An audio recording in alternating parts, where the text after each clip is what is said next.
Tandaan mo pa ba na tayong dalawa ay unang magkita? Panahon ng kamusmusan sa piling ng mga bulaklak at halaman. Doon tayo nagsimula. Guys, meron akong may bata dito na may bata dito na yung dito siya laging laging naglalaro sa kalsada. Anong sugat mo dito eh? Sugat kami ikaw sugat Marami siyang sugat. Ayan, kawawa naman. Kawawa naman yan yung baby. Marami siyang sugat kasi ayan doon siya naglalaro dito. Diyan sa kalye na yan, dito sa kalsada. Sa sobrang init. Tanghaling tapat diyan siya naglalaro. Diba? Napakadelikado ng mga sasakyan nagdadaan. Walang may nagbabantay sa kanya. Kaya sobrang naaawa ako. Araw-araw ko siyang nakikita dyan sa kalsada. Ang masakla pa, nabalitaan ko na nalaglag na ito nakaraan sa tricycle kasi yun nga, walang nagbabantay. Nasa nasa taas, umakyat doon sa taas sa tricycle. Anong ginagamit mo sa sugat mo, Diko? Nagata ka? Saan si ate? Ha? Nandyan din? Hindi ka natutulog? Bakit?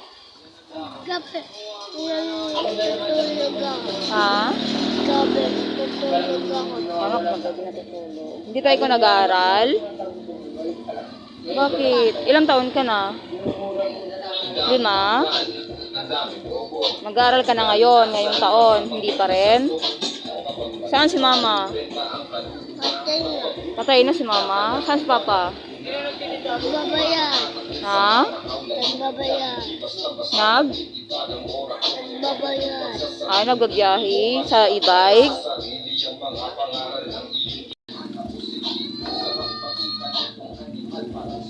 O, diba? Gwapo. Pag naubos mo yan, uwi ka na ha? Maligo na ikaw. Kaya kaya atin maligo ka. Naligo na kami. Ha? Naligo na. Maligo na? Naligo na kami.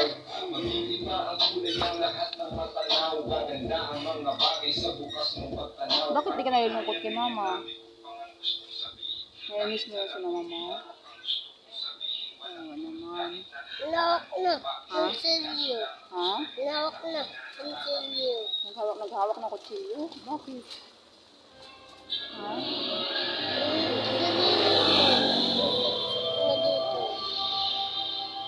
May problema sa mama mo?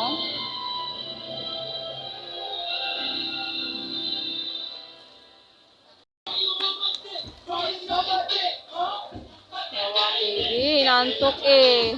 Tingnan mo yung cellphone mo, 16% na lang. Inaantok ko. Grabe yung sugat niya, ti. Napakita ko ng sugat niya. Asan si Aling? Grabe yung sugat ng baby. Lalab, asan si Aling? Mamaya, pagtapos ng ika sa bahay, matulog ka ha. Matulog ka, Bia. Puputulin ko yung titi mo pag di ka natulog, para lumaki ka na. Oo. Tapos bukas maliligo ka, sabi mo kaya tiliguan ka. Hindi, araw-araw yan pinapaliguan din sa kanila. Ayan papa niya, oh. Ayan papa niya. Ha? Ayan yung papa niya. Ewan ko eh. Tapos Pag nag-request yung papa niya na, di ba, Bi? Inantok siya eh. Nakita ko siya kasi, nakaupo-upo. gala ng gala din kasi. Nung nasa baba ako nakapira. Pero kung may mama ito, hindi to ganito. Ay nako, maano ang nanay nila. Ma? Maano yung sa mataba yan, kung buhay mama nila. Mayat maya kain no. Oo, diba? Diba Iba talaga pag walang mama eh.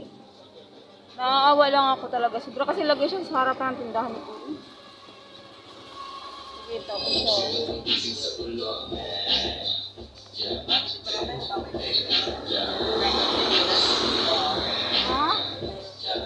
Gusto mo tubig? Hindi ganon. Ha? Sama ka na sa amin sa Palawan? Wala kang Ayaw pamuka mo? kung wala dyan. Ayaw mo sa Palawan? Marami kang Napahirap ka damit? kasi. Marami kang damit? Gusto mo bigyan ko ng damit? Yun lang. Ayaw. Tapos mo kumain, mag-uwi ka sa bahay, magtulog ha? Nung nasa baba ko niyan, araw-araw may kuha ng almusal ng mga anak ko. Hindi na almusal nila. Nawa ko pa rin sugat yung paa, walang tsinelas. Yan, wala siyang tsinelas. Parang tama.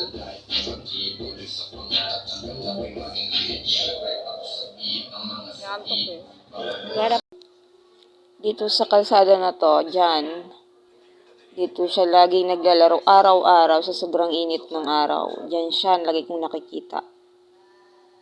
Kaya, lagi siyang agaw ng pansin ko. May mga nakapark dyan ng mga tricycle. Umaakit-akit siya dyan. Pag may nakapark, nalaglag siya. Uno yung ulo, mabutit, hindi nasaktan. Gawa nung walang nagbabantay sa kanya kasi busy yung mga kapatid, nag-aaral din yata. Tapos yung tatay niya is nagde-drive ng tricycle, yung ganyan, yung yan. Ganyan yung yan. Ganyan yung dinadala ng papa niya. Kaya walang may nagbabantay sa kanya. Kawawa naman. Tanay sugat. Walang tsinelas. Kasi kung sa anak ko, hindi ko kaya talaga na makita yung anak ko na ganyan. Bahala na. Sobrang init to, aksidente. Mabanggaan pa ng sasakyan ng mga dumadaan. Kaya, kawawa talaga guys. Kung mayaman lang ako, inampun ko na to. Kaso mahirap pa ako sa daga.